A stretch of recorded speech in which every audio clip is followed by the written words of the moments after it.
Okay, we left off Tezayin, Amud Aleph, towards the bottom. Rish Lakish had said on Tezayin Amud Aleph, based on the Kal V'chomer, that an Omev Riyah, not only she released with all in the various ways which are stated in the Mishnah, but based on the Kal V'chomer, she also is released from her servitude when the father passes away. Father sells her into slavery, 6 years, and then suddenly the father dies. When the father dies, she's released from servitude. That's Rish Lakish. She based on a Kal V'chomer. That's like, what about after 6 years? She's released. Meisvi Rav Oshia. So Rav Oshia has difficulty from the Mishnah. The Mishnah says Yisera Olav. The Mishnah contrasts Eved Ivri to Omev Riyah and Eved Ivri. An Omev Riyah is Yisera Olav. An Eved Ivri, what are the times that he's released? 6 years. Yovel, right? That's he's released. Also Misa Sa'odon, when the master dies. Those are the times in the Eved Ivri is released. 6 years, Yovel or Misa Sa'odon, master dies. A master does not inherit a Jewish slave to his son. Right? Eved Kanani, yes. The Kanani slave, yes. It says, Yisera Olav, Omev Riyah, that she's Yotzis B'Simonim. The indentured maidservant, when she reaches puberty, she's released, which has no relevance to a male slave. Because there's no such thing as a minor slave. Right? There's no male minor slave. Yisera Olav, Omev Riyah, Shekones Atzmi B'Simonim, V'Misa. But according to Rish Lakish, based on this Kal V'chomer, if it's correct, Nisni Nami Misa Sa'av. Why does the Mishnah mention Misa Sa'av? When the father passes away. When the father dies, she's also released. There's no mention in the Mishnah. So evidently, if the Mishnah doesn't mention it, evidently, the Kal V'chomer, there's a fallacy in the Kal V'chomer. Of the master? We're talking his father. Has nothing to do with a male slave. Right. Rish Lakish speaking about the man who sold his daughter, when he passes away, she's released from servitude. His question is very strange because the male servant is already a major. Wait, that's exactly it. Because it has no relevance. Has no relevance. A male slave cannot be sold by the father. A male cannot be sold by the father. Correct? Only a minor. A minor female can be sold by the father. A minor male cannot be sold by the father. I understand that. But we're talking about someone who is post-bar mitzvah and someone who is... The Mishnah is contrasting an adult male slave to a female minor slave. Understood. So the Mishnah... The question is understood. The question on Rish Lakish. Yeah, no, but he's asking... He's asking a phenomenal question. If actually this is a basis for a release, why does the Mishnah mention it? If the Mishnah doesn't mention it, evidently it's not. Right? Otherwise the Mishnah mentions this. In what way does the female slave, there's one situation she's released where the male is not released. What is that? Puberty. Which of course has no relevance to the male slave.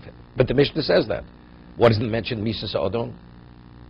Misa Sa'av, when the father dies, evidently. And of course, so Misav has no relevance to the male slave. Well, puberty has no relevance either, because he's not sold as a minor. So why isn't it mentioned? So what does the Gemara answer? What's Rish Lakish going to answer? Tana V'Shayir. That the Mishnah, at the times, very often the Tana doesn't mention every situation. Like the Gemara says, not look at what is the Mishnah, what is the Tana? Rochel? What is he, a peddler? He has to give you his whole inventory. He doesn't give you his whole inventory. So he leaves things out. But the Gemara is going to ask, whenever we say Tana V'Shayir, the Tana deletes something or leaves something out, that's only if there are multiple things. But if you mention everything and there's only one thing, logically it should be mentioned. So evidently if he doesn't mention there's only one, that's an indication that it's not a deletion, that there is no basis to say it. So Gemara says Tana V'Shayir. The Tana, he had left it out. Gemara says My Shai Daisha. It means he only left out that one thing. If there are multiple things that he omitted, it's one thing. But one thing to omit, that's not the way of the Tana. And the Gemara says, Shir Mises Odom. The Tana had left out the passing of the death of the master, which is not mentioned in the Mishnah. That applies to the male and the female. Wait a second. It says, Imi Shum Mises Odom Lav Shiuru. The Kevon Dika Nami Bish Loktoni. We're saying a female over the male, right? So Elenisnik. So why doesn't it say it? So the Mishnah should mention, according to Reish Lakish, it should mention the passing of the father, if that is a basis for a release. On that, the Gemara answers, Tona dov sheish bo kitzvo, dov sheish bo kitzvo ketoni, dov sheish bo kitzvo loktoni. Now, when we speak about, let's say, puberty, right? What is that? Puberty, she reaches puberty at a certain age. The father could die anytime. So it's the death of the father is not determined. Whether he will die, whether he won't die. If he will die, when will he die? So the Mishnah only tells us things, something which it has an end to it, meaning it's within a context that we could say with certainty at a certain time. So Rashi explains, Kesevik noso sheishanim yova kuli yadi leimus v'kamo. Right? That's Dov Sheish Bo Kitzvo. So the Mishnah is not talking about Dov Sheish Bo Kitzvo. So Mar says, V'asimonim dein lan kitzvo ketoni. Meaning, the Mishnah tells us, if a person wants to be released, let's say he worked so many years, and the slave comes up with the money to redeem himself. But whatever that is, that's very defined. The amount of time that's left, if the slave comes up with that kind of money, the master must take that value and release him. 6 years is a set amount of time. Yovel, whenever Yovel comes, the person's released. So my answer was Simonim, De'elam Kitzvo, Ketoni. Simonim, do we know when a girl's going to reach puberty? Let's say a girl, she reaches puberty, she's 14 years old. It's possible. So that means she's going to be a maidservant. He sells them when she's 11. So you say most girls reach puberty when they're 12. This girl is delayed. She doesn't reach puberty until 14. So this girl's not going to be released until she's 14 years old. Even, of course, right? Adulthood is only when? That's years with puberty. One without the other is not adulthood. So we see the Mishnah is discussing Dov Shein Bo Kitzvah. It's an undetermined period of time. Omer Rav Safra, so Rav Safra answers, Ein Lem Kitzvah Lamala. You're right. Going forward in terms of when she's going to reach puberty, we don't know. Al V'yesh Lem Kitzvah Lamato. Let's say a woman develops pubic hairs at an earlier stage in her life. What exactly is the status of those hairs? Are they considered pubic hairs? Or do we say it's like no different than a hair in a mole? A person has a mole and the hair is in it, and that hair remains until adulthood. Do we say, since it happens to be in that location, that is an indication that this is puberty? The Gemara is going to say it depends how old she was, when the hair developed. A girl develops the hair when she's 6 years old, and the hair remains in place till she's 12. Everybody agrees that's not puberty. That's not a pubic hair. It's only, there's going to be an argument for a certain age going forward, if the hair develops even when she's a minor, is it considered a pubic hair or is it not a pubic hair? So Mar says, although Ein Lav Kitzel Lamalo, in terms of when she reaches puberty, that's undetermined, but when it's considered a pubic hair or not, at an early stage, that is very defined. The Tanya. So therefore, well, we didn't mention Rav Safra. That's Gemara. Yeah. Yeah. Right. That's Rav Safra. There's a kitzvah. There's no kitzvah lamalo meaning, but there is a certain defined period of time when it is a pubic hair or not a pubic hair. In terms of puberty, we don't know when she'll reach puberty if she has no pubic hairs. But if she has hair in that location, there is a defined time when it is considered a pubic hair or not a pubic hair. The Tanya, as we learned in the Brisa, Ben Tesha Shonim Shehevi Shtei Saros, right? One needs 2 pubic hairs to be for adulthood. The person's 9 years old. He brought 2 pubic hairs. Shuma. The hair at that age is considered no different than the hair in a mole. It's not considered a pubic hair. What about me, Ben Teshanim B'yom echod ad ben yud beishona, b'yom echod v'oden bo. What about from 9 years, meaning the child reached 9 years old, going forward, till 12? V'oden bo, and the hair did not fall out. So we know what's the reason. The halach is, it's halach lam sheb'sinai, a child who has relations with a woman, right? And he's not 9 years old yet. Is it considered halachically that woman cohabited?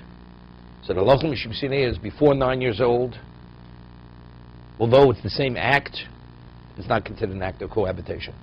If a woman's a married woman and she has relations with a child that's less than 9 years old, it's not considered an act of adultery. 9 years old going forward, it's considered an act of adultery. And the woman, if she was forewarned, she's put to death for committing adultery. Nothing. So therefore you could say, before 9 years old, the concept of puberty, or have a status of puberty, it's nothing. But you would say maybe from 9 years going forward, right? Just as it's considered an act of cohabitation. So the child is considered sexually mature. Maybe the hair that grows in that area would be considered a pubic hair. No. The Tanakhama says, what? No, we're talking about, no, I understand. Right now, we'll see. The Oden Bo, it's still a Shuma. The Tanakhama says, even nevertheless, the hair in that area is still considered no different than the hair in a mole. Rabbi Yosef Yudomer, no siman. 9 years going forward, that's a siman. That's called a pubic hair. What about Ben Yud Gimel Shon of Yom Echod? Divrei Akol siman.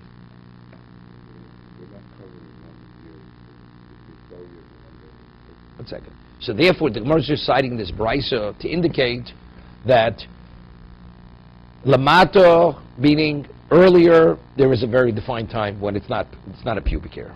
Going forward, when it develops, that's not determined. When will this child become an adult? If there's no the male or the female. But here in the female, whenever she reaches puberty, that's when she becomes the adult, and that's when she'll be released.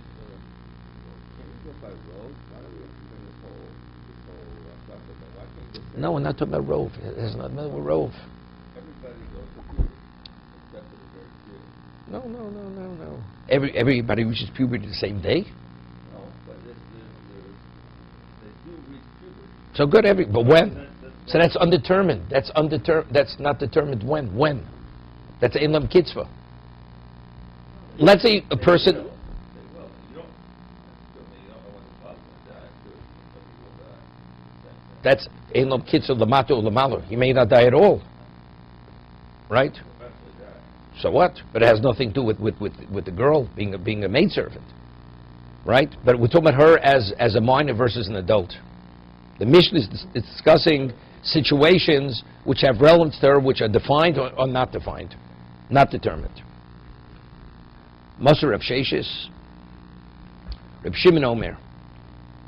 We spoke earlier, mentioned the Torah speaks about Hanukkah, that when a slave, a male slave or a female slave is released after putting in the years of servitude. So the master has to give her a gift. Has to give her certain gifts, monetary gifts, for appreciation for the years of service. So Reb Shimon says, Daled Manikin Lem. There are 4 situations where there is Hanukkah. When one gives the gift, meaning the 4 inclusive, but there are only 3 which apply to the male and the female slave. Gimel bish v'gimel bisha. V'yato yochol lo madalid be'echot. But you're not going to find 4 by one of them. Why? Lefi she'ein simona bish, right? When a girl, a female maidservant is released, when she reaches puberty.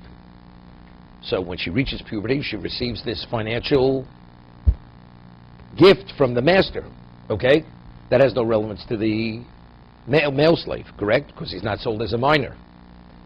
Beisha, also you have a situation where the slave says, I love my master, my wife, and my children. That only has relevance to the male slave, has no relevance to the female slave. Ritzia. when he goes out. Vein ritzia be'isha. V'miso nisti nami misasav. So Rashi explains. Take a look in Rashi. Dal manikin. Pligel ka ikaman diyob dalid manikim lim. Tanoi pligi lekamon is nog ikal man diyoma boreach v'yotzi begiron kesev emanikim lo. There's an opinion that says that if a slave flees from his master, or the person goes and redeems himself, the person does not receive the gift, the financial package from the master. V'ikal man yotzi begiron kesev emanikim lo. Lefich kover Reb Shimon.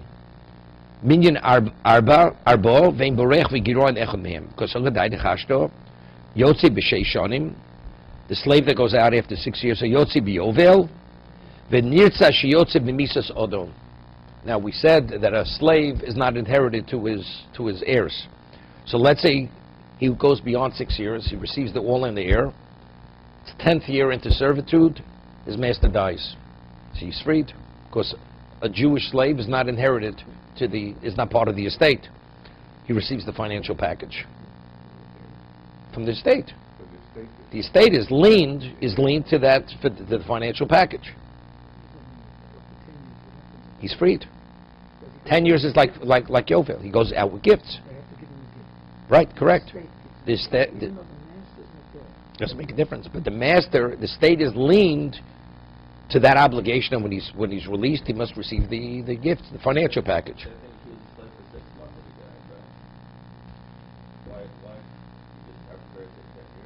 No, but it's nirtza. Nirtza is beyond. So if he's nirtza for 6 months. Same thing. If this slave was to die before the 6 years. You mean the master? Same thing. The state has to give him. Correct.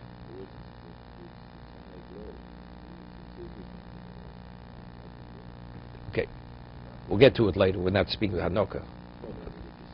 No. I understand that. The state is leaned to it. Okay?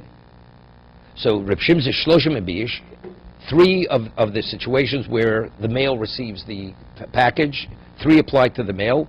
Shonim v'yovel, umisa sa'odon denirtza, ushlosha b'isha. And 3 in regard to the woman, shonim v'yovel v'simonim. Right? So we have 3 by each. Vein ritzia b'isha. And the Gemara says, ritzia, receiving the all, has no relevance to the female. Right? So the Gemara asks, but we have 4. How does Reb Shimon say we don't have a 4th? We don't have 4 by either of them. According to Rish Lakish, you have a 4th case. Right? We have Misas Av. Did that's the first question?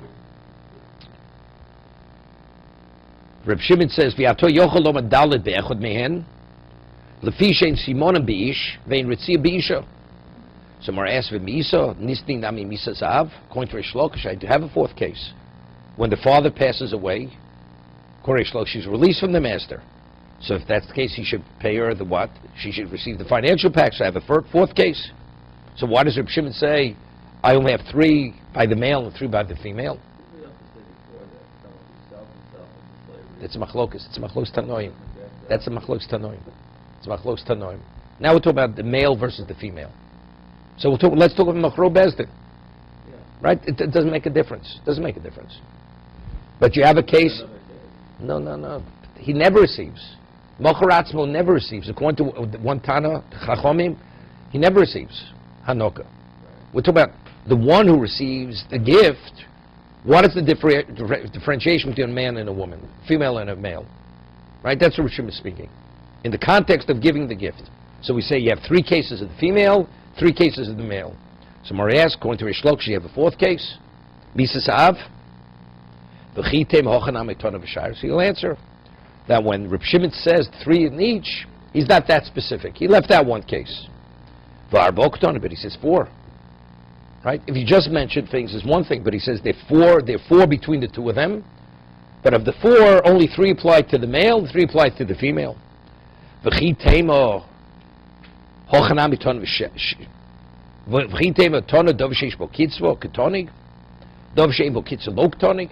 Maybe even though he says a number, but it was speaking only within the context of kitzvah.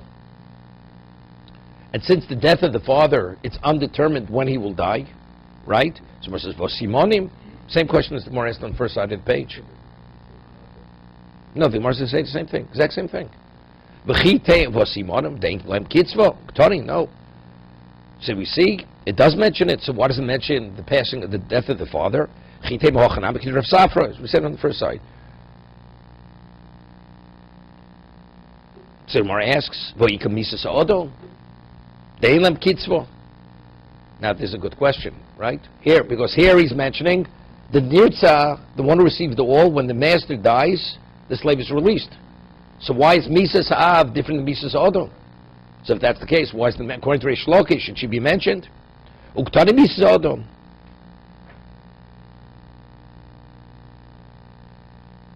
We get Misas Odom, Dein Lem Kitzvo, Uktani Misas Odom,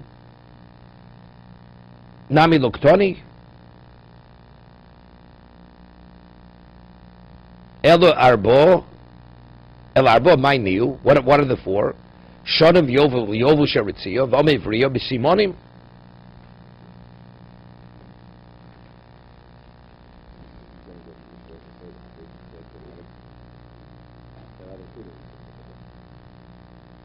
Yeah, but we're talking about within Reb Shimon. Reb Shimon says the Nirtza is Misas Odom, right? Hachar b'Safra v'yikam Misas Odom, Dein Lem Kitzvo, Uktani. So he says Misas Odom Nami Luktani. Wow, you saying what you didn't say? No, so it says El Arbo my new. So what are the four? What are the four? This is the soul. Wait, my new Shonim v'Yovel Sheritzio. Not the death of Yovel Sheritzio. Either where the Yovel interrupts the 6 years, or the Yovel interrupts the extended servitude. We have a debate here what the Mishnah really said. Now, what did Reb Shimon? What are the three cases that Reb Shimon had said? If Reb Shimon, one of the three is Nirtza means, the question is, what does Nirtza mean?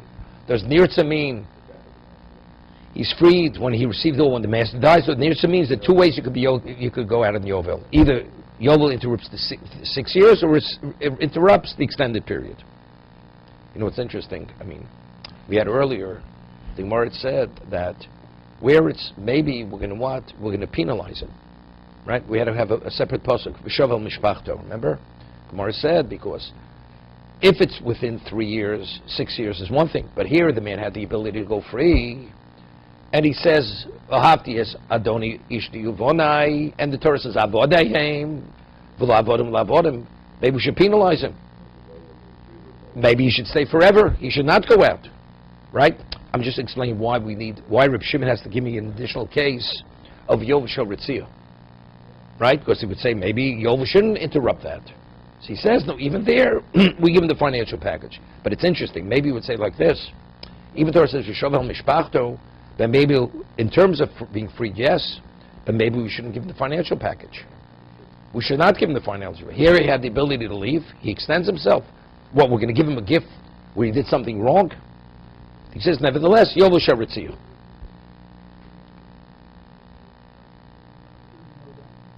What? Because the Torah doesn't differentiate. Doesn't differentiate. But I'm saying why Reb Shimon has to mention it. It's for us to know. How do you know that the girl who reaches maturity and the master wasn't married goes down to the package? Explicit. That's explicit in Torah. That's explicit. We haven't gotten yet. The Gemara later discusses the laws of gifting the male and the female slave when they're released. It's all psukim. Everything's psukim. One is not explicit as a gift of the father. Well, the Gemara is going to refute Reish Lakish. The Gemara is going to conclude that Reish Lakish, it's incorrect. No, but I'm talking about the gift. Well, I mean, if she goes free with the death of the father. We're saying she doesn't go free with the death of her father. That's Reish Lakish. But the Gemara is going to prove that Reish Lakish is incorrect. No, just not too far down the page. Before David takes his trip, hopefully. Is there any cases I mean, whether Rabbi It's only Rabbi Yochanan Reish Lakish. In this particular case. I understand. So I'm saying whether Rabbi Yochanan and Shlokish said we're not going to Except the three cases where the halach is like Reish Lakish. Okay.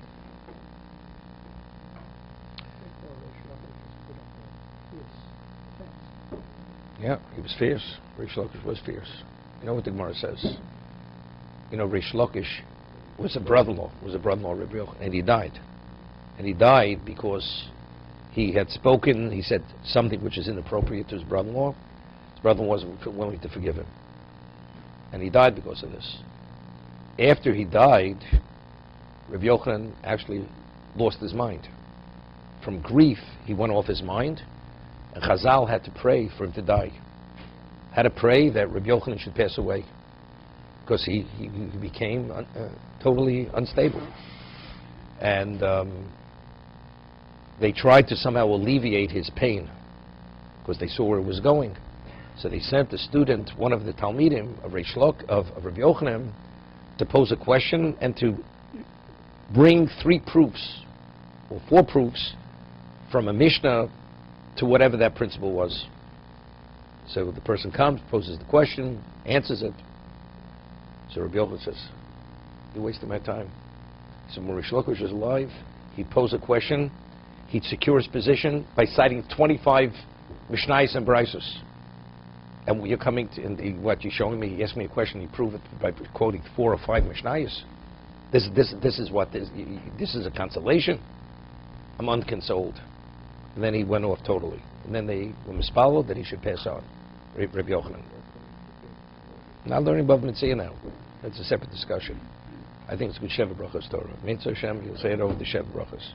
Okay. So what are the 4? Shonim, V'yovel, V'yovel Ritzio, V'omev Riya B'simonim, Hochnam Mistabro. And it's logical to say this.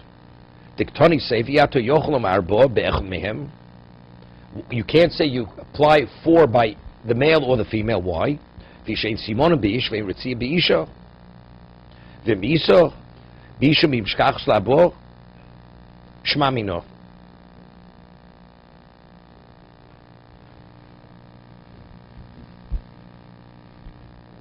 Right? You have 4. Moshe Rav Abram.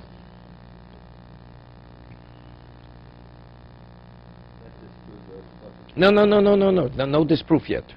No disproof. We haven't disproved. That we're saying that we're not speaking of Misa Sa'odon. Misa Sa'odon. Misa Sa'odon.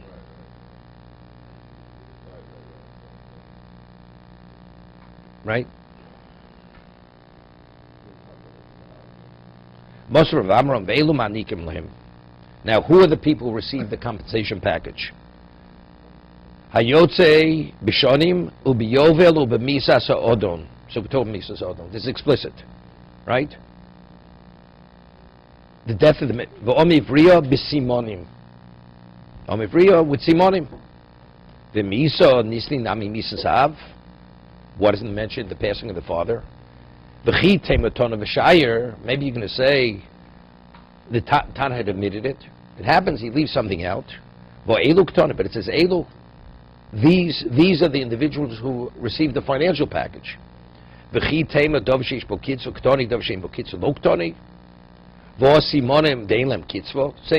discussion.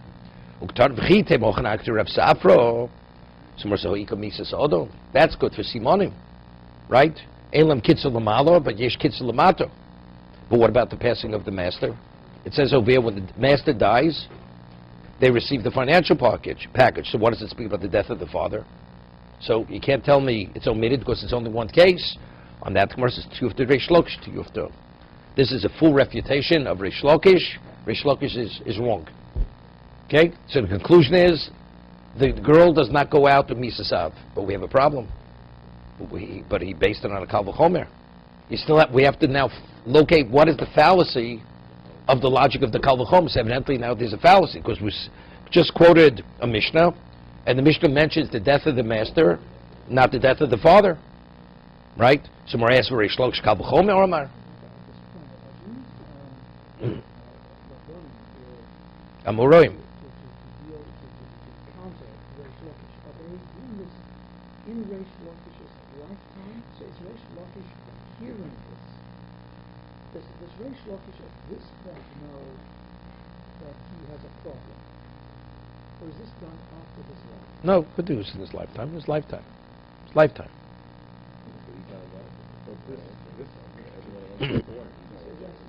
So, how do we understand this? They didn't even have to be brought to him. What you mean? Before he passed away, it was his halacha was in place, and after he died, they refuted it. So why? Well, what do we do? Of course we will. We don't follow Rabbi Yochanan argues with Reish Lakish. We follow Reish. Always follow. There's no machlokes Rabbi Yochanan Reish Lakish, right? It's only when they were arguing. At this point, up to now, Reish Lakish is offering the counter argument. At this point, we don't hear from Reish Lakish. Well, you can't hear from him because he's refuted. He's refuted. It's over. Right? We're refuting him from the Mishnah, an explicit Mishnah. The Mishnah mentions the passing of the master and doesn't mention the passing of the father. So we're assuming that Reish Lakish heard. And he agreed. He agreed that. Okay. But now the question is, why am I wrong? Seemingly, I have a cogent kal v'chomer. So Gemara says, "Reish Lakish kal v'chomer Omar." Gemara says kal v'chomer pricho. There's a fallacy in the kal v'chomer. It's a refutable kal v'chomer. What is it? Mishum dikal lemifrach, because you're able to ask Bali Simonim shenishtan haguf. Because you say the reason why she's released with Simonim, we say, what was the kal v'chomer? When the maidservant reaches puberty, she's released from the master, and not from the father, right? But when the father dies, not only she's released from the father, correct? Because he doesn't pass on the rights to his children. So if that's the case, we see she returns to his jurisdiction. So with the death of the father, she definitely should be released from the jurisdiction of the master. So Mercer, no, why is she released from the jurisdiction of the master and not the father? So Tosas explains, because he purchased a minor. He did not purchase a major. He did not purchase a mature woman. She's a different being. But the father is the father whether she's a minor or an adult. He's still the father. It's his daughter. That's what Tosas explains to Gemara. Okay?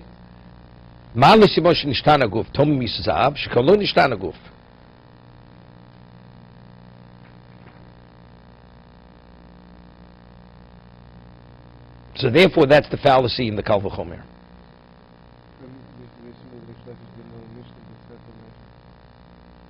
No, it's not that, because you're able to say Tanah B'Shayir. You know, you don't think about something. It's not an explicit Mishnah. It's an inference. It's an inference of the Mishnah. Okay, but we're not finished yet, because the Gemara. That what?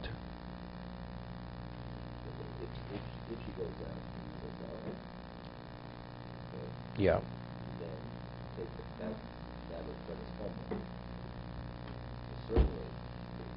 No, that Tosas asks all kinds of questions. Tosas asks, Tosas goes. But the main difference is, by the father, that it is a change in her physicality means nothing. Because why is she in the jurisdiction of her father up to a term? Because she's his father. Torah says, up to a certain point, a girl is under the jurisdiction of her father. A master, he purchased a minor. He did not purchase an independent woman. Therefore, because there's a change in her physicality, it's a different being. But in regard to the father, no. Torah says a girl remains in the father's jurisdiction, his daughter, up to a certain point. We'll go just another moment. Toni chado onak eved ivri la'atzmo. Anek evri la'atzmo. Vanek om ivri la'atzmo. When the person receives the financial gift, who's the recipient of the gift?